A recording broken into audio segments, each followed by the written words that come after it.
ನಮಸ್ಕಾರ.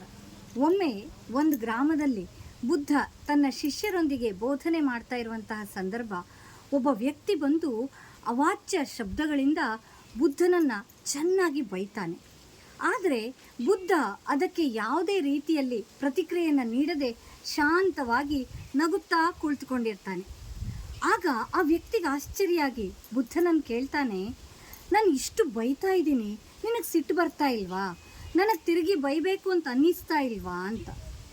ಆಗ ಬುದ್ಧ ಅದೇ ಶಾಂತತೆಯಿಂದ ಪ್ರಶ್ನೆಯನ್ನು ಕೇಳ್ತೀನಿ, ಉತ್ತರ ಕೊಡು ಅಂತ ಹೇಳ್ತಾನೆ. ನೋಡು, ನೀನು ಯಾರಿಗಾದರೂ ಒಂದು ಉಡುಗೊರೆಯನ್ನು ಕೊಡ್ತೀಯ, ಅದನ್ನು ಅವರು ಸ್ವೀಕರಿಸದೇ ಇದ್ದರೆ ಅದು ಯಾರ ಬಳಿ ಉಳಿಯುತ್ತೆ? ಆಗ ಈ ವ್ಯಕ್ತಿ ಹೇಳ್ತಾನೆ, ಅದು ನನ್ನ ಬಳಿಯೇ ಉಳಿಯುತ್ತೆ ಅಂಥೇಳಿ. ಹಾಗೆ ನೀನು ಈಗ ಇಷ್ಟೆಲ್ಲ ನನಗೆ ಬೈದಿಯಲ್ಲ, ಅದನ್ನು ನಾನು ಸ್ವೀಕರಿಸಲೇ ಇಲ್ಲ, ಹಾಗಾಗಿ ಅದು ನಿನ್ನ ಬಳಿಯೇ ಉಳೀತು ಅಂತ.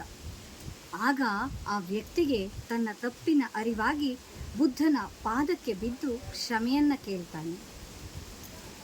ಧನ್ಯವಾದ.